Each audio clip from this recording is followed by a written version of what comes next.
자, 영주 형이 와 계십니다. 어서 오세요. 네, 안녕하세요. 네, 또 영주 TV. 네. 뿐만이 아니라 또 캠프. 네. 또 캠핑? 네, 캠프인가요? 캠핑인가요? 캠핑이요. 또 캠핑. 네. 둘 다 안 되고 있죠. 뭐 그래도 네. 많이 왔더라고요, 이번에. 그 또 방송에서 얘기 네. 한번 하시면 많은 분들이 찾아가시니까 맞아요. 네, 여러분 관심을 좀 가져주시고 지금 시간이 8월 18일 06시 23분 그렇습니다. 인테리어 샤타르 경기를 막 중계를 마치고 오셨습니다. 네. 예. 제가 새벽에 이렇게 방송하는 게 처음이에요. 아, 그런가요? 네, 해설 외의 방송을 아, 네네네네. 이렇게 새벽에 하는 거는 정말 처음입니다. 괜찮지 않나요? 좋은데요? 왜냐면 이게 사실 바로 가도 네. 잠이 바로 안 오잖아요. 맞아요. 또 자고 일어나면 다 까먹어. 네. 네. 그 이때 지금 기억이 남아있을 때 보통 새벽 중계 끝나고 나면 잠이 드는 게 한 8, 9시쯤 되면 맞아요, 그때부터 맞아요. 졸리기 시작합니다. 맞아요, 맞아요. 그래서 그 전에 네. 따끈한 인테르 얘기를 좀 해봐야 되기 때문에 사실 이거를 경기를 지면은 찬우 형도 부를까 했어요. 근데 그럴 리가 없는 경기였으니까. 네, 맞아요. 예, 압도적으로 경기가 5대0으로 끝났습니다. 간략하게 경기 리뷰를 저희가 해볼 텐데 일단 포메이션 체크 좀 해볼까요? 네.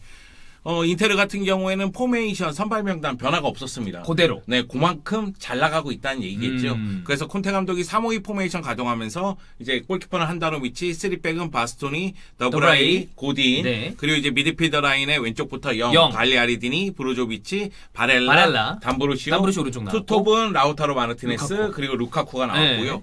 반면에 샤흐타르 도네츠크 같은 경우에도 변화가 많지는 않았어요. 왜냐하면 샤흐타르 도네츠크도 준결승까지 올라오는 과정이 너무나 좋았기 때문에. 그리고 샤우타르가 이번에 뭐 리그를 완전히 뭐 씹어 압도적으로 먹었죠. 씹어 먹었다면서요? 네, 예. 패배는 2패밖에 없고 그러면서 우크라이나 프리미어리그 4연패를 성공했기 때문에 예. 그렇기 때문에 변화가 그렇게 많은 편은 아니었습니다. 4-2-3-1 포메이션을 가동하는데 알란 파트리크의 위치에 따라서는 4-3-3으로 바뀔 수가 있는 네. 그런 시스템이었고요. 피아토포 골키퍼가 골문을 지키고요. 그리고 이제 수비라인 포백은 마트비엔코 그리고 이 이름이 선수는 굉장히 어려워요. 뭐라고 읽어요? 네, 호촐로바라기도 하고 호촐로바. 코촐로바라기도 코촐라바. 하고. 네. 근데 이제 이 코촐라바 선수가 네네네. 사실은 그 볼프스부르크전에서 퇴장을 당해서 아. 지난 바제전에는 나오지를 쉬었구나. 못했는데 네. 이 경기에서 다시 돌아왔습니다. 나왔고. 센터백이군요. 네, 그리고 이제 크리스피트 소프라고 네. 베테랑 센터백이 들어왔고요. 그리고 오른쪽에는 두두. 그리고 수비형 미드필더 2명은 스타파네코하고 마르코스 안토니오. 네. 그리고 공격 라인의 3명은 이제 타이송, 알란 파트리크, 마놀루스. 네. 그리고 최전방은 주니오르 모라이스가 나왔습니다. 타이송 정도가 좀 익숙하네요. 타이송도 좀 유명하고요. 그리고 마를로스 같은 경우에도 오랫동안 뛰었어요. 마를로스. 그런데 예. 이제 우크라이나 귀화하면서 우크라이나 대표팀에서 또 활약을 하고 있죠. 그렇습니다. 근데 최근 들어서 이 샤흐타르 도네츠크에서 가장 유명한 선수는 주니오르 모라이스예요. 모라이스. 전방에. 네, 왜 그러냐면 우크라이나 프리미어리그 득점왕을 계속하고 있거든요. 이번 시즌도 20골 넣으면서 득점왕 차지했고요. 그리고 이번에 유로파리그 준결승까지 오는데 5경기를 치렀어요. 네. 근데 4승 1무를 기록하는 데 있어서 이 선수가 4골 1개의 도움을 기록했으니까. 그럼 뭐 가장 주축 중에 네, 하나네요. 주축 중에 하나죠. 샤타르 선수들 중에 우리가 이제 좀 익숙한 선수는 대부분 화려한 어떤 브라질리언들이 빅리그로 넘어오는 경우가 많았잖아요. 네, 근데 맞아요.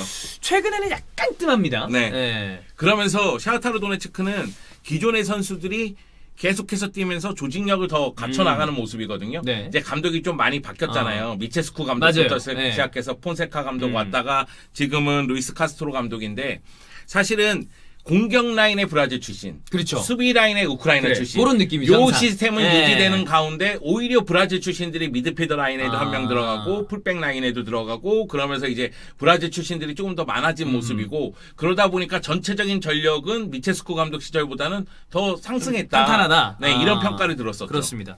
자, 그럼 요 정도인데 사실 뭐 전력적으로 봤을 때 샤타르가 굉장히 좋은 폼을 보여준다 하더라도 언더독이 샤타르고 탑독이 인테르고 그리고 콘테가 시즌 말미쯤에 뭐 찬우 형이 직접 와서 영상 찍으면서 막 이제 화도 냈지만 그 이후에 흐름이 괜찮아졌단 좋았어요. 말이에요. 예. 네. 찬우 형 얘기를 들었나? 박찬호가 빡이 돌아야지만 인테르는 좋아진다. 그런가 봐요. 네. 네. 오늘 경기도 전체적으로 뭐 스코어도 그렇고 압도적으로 경기를 한 것 같습니다. 네. 예. 그러니까 플랜 A 자체를 굉장히 잘 짜갖고 나왔어요.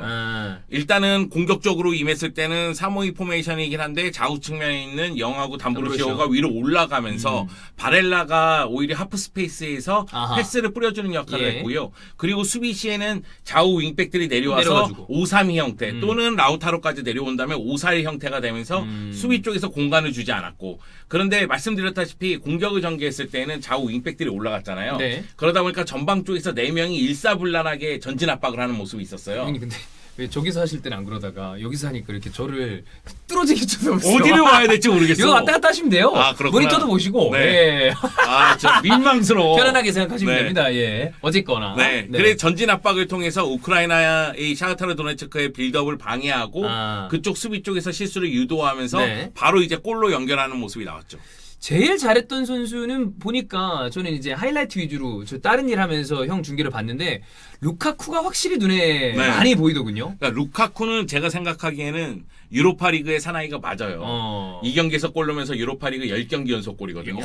씨, 대단하다. 네, 새로운 와, 기록이죠. 예. 네, 에버튼 시절부터 인테르까지 이제 포함해서 쭉 매경기 골을 넣고 있다 이렇게 보면 되는데 이 경기만 놓고 봤을 때는 오히려 골의 중요성을 생각했을 때는 라우타로가 선제골도 그렇고 네, 그리고 이제 경기 중에 영향을 미친 거는 바렐라. 바렐라. 그리고 담브루시오가 중요한 순간에 골도 넣어줬고 네. 압박도 잘해줬고 측면 수비도 잘해줬고 그리고 수비 쪽에서 워낙에 잘하는 선수들이 있다 보니까 그렇죠. 아, 조직력에서 차이가 너무 많이 나.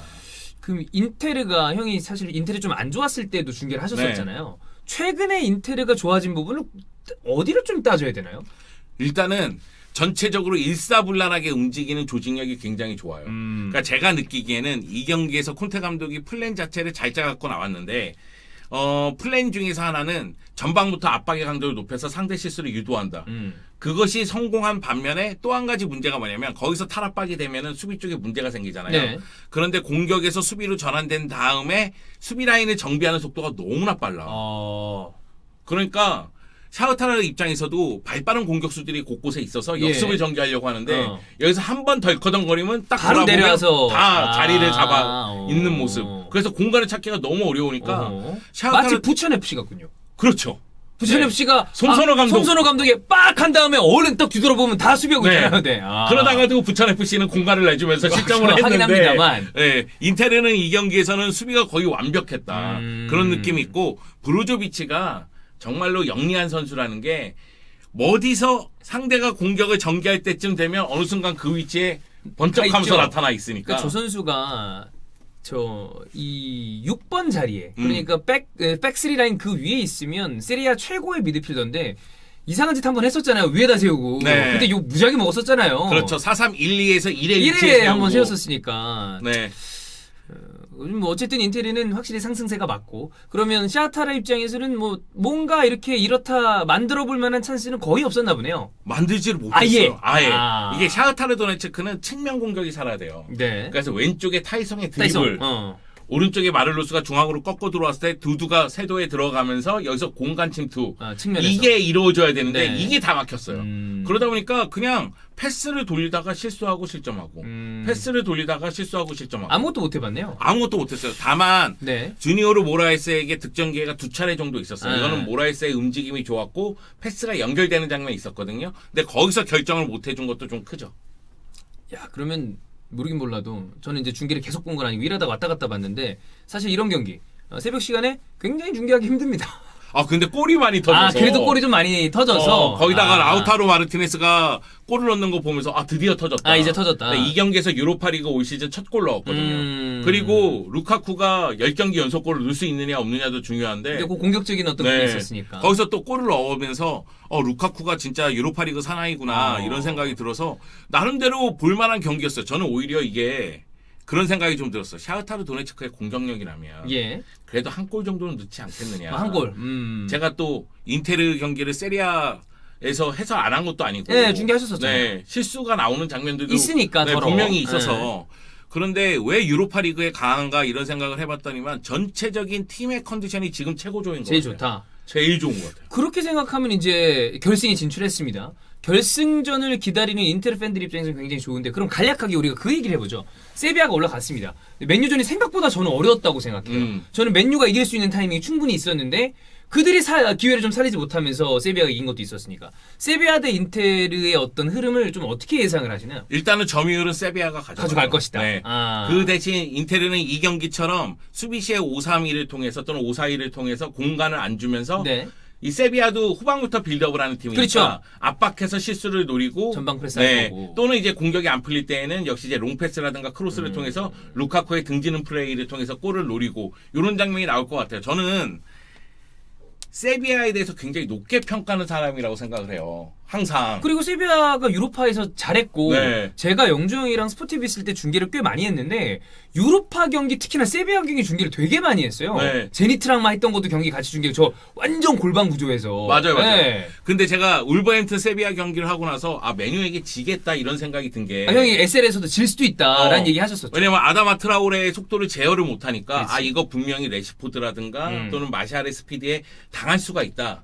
이런 생각이 들었었거든요. 그때도 사실 데우 카를로스 피케 주고 라울 히메네즈가 넣었으면 저는 울버햄튼이 올라갈 수도 있었다고 생각해요. 예. 저는 그런 생각이 드는데 루크 도용이 터지는 경기면 이거는 논외의 경기예요. 아 그렇죠. 근데 네. 지난 경기가 물론 린델레프의 실수가 있었지만 어쨌든 루크 도용 골을 넣었잖아요. 네. 그러니까 루크 도용이 골 넣는 경기는 거의 분기마다 행사하기 때문에 이 행사의 날은 논외의 경기예요. 근데 그 한 번 했는데? 네, 한 번 했으니까. 그래서 이번 경기에서는 잘 모르겠다는 느낌이 좀 드는데 다만 그런 생각은 들어요.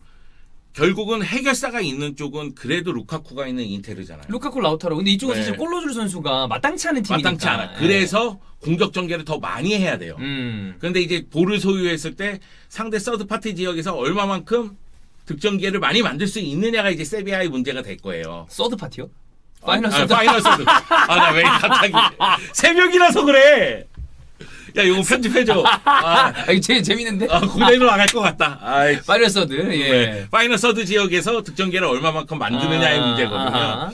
그래서 제가 생각하기에는 경기는 세비야가 주도를 하되 예. 승패는 잘 모르겠다. 제가 느끼기에는 지금 루카쿠하고 라우타로 마르티네스가 이 경기만큼의 파괴력을 보여주면 인테르가 가져가겠지만 기세가 인테르가 좋아서 네. 저는 유로파 하면 사실 세비야 물론 인테르도 뭐 이 컵에서의 좋은 기억이 없지 않은 팀이지만 저는 이 경기 어떤 결과나 지금 파괴력이 약간 인테르 쪽으로 약간 뭐 굳이 따지면 6대4 정도로 기우는 느낌이 아닌가. 사실 오늘 경기 전까지는 세비야 쪽으로 6대4라고 저는 저도요. 생각했어요. 워낙에 세비야가 강력하니까. 거기다 메뉴를 꺾고 결승 갔잖아. 그렇죠. 그래서 그 기세라는 게 있는데 이 경기는 인테르 입장에서는 완벽한 준결승전이었기 때문에 아니 5대0 대승을 거뒀지. 그리고 주축 선수도 교체해주면서 휴식을 나름대로 줬지. 네. 그런 측면에서 봤을 때는 인테르가 잡을 수도 있겠다. 이런 생각이 좀 들었죠. 그렇습니다. 다만 제가 히든 SL에서는 세비야를 강력하게 밀 겁니다. SL을 이제 우리가 이따 오후에 합니다. 네. 앞으로 한 12시간 정도 후에 하는데. 네, 박찬호가 행복해하는 거를 볼 수가 없어.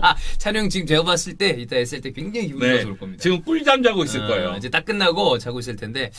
자 어쨌든 인테르 대 샤흐타르는 인테르의 압도적인 승리 그리고 라우타로 담브루시오, 루카쿠 이런 선수들이 아주 굉장히 좋은 활약을 했고 세비야전이 굉장히 중요한데 이번 주 토요일 새벽이에요. 네. 물론 이제 중계권이 없기 때문에 저희는 입중계로 할 텐데 그 경기 한번 기대를 해보겠습니다.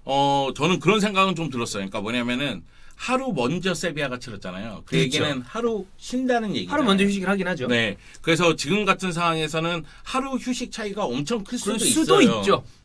그렇지만은 인테르 입장에서는 이 경기에서 나름대로 선수단의 변화를 주면서 주축 선수들에게 휴식을 줬는데 아마 그게 또 변수가 될 수 있을지도 모르겠다. 왜냐하면 이 경기에서도 인테르의 압박의 강도가 진짜 셌거든요. 네. 그래서 결승전 후반전에도 이 정도의 기동력과 압박을 보여줄 수 있을까? 이런 고민은 좀 돼요. 경기 재밌을 것 같아요. 야, 경기는 재밌어. 압박 대 압박. 네.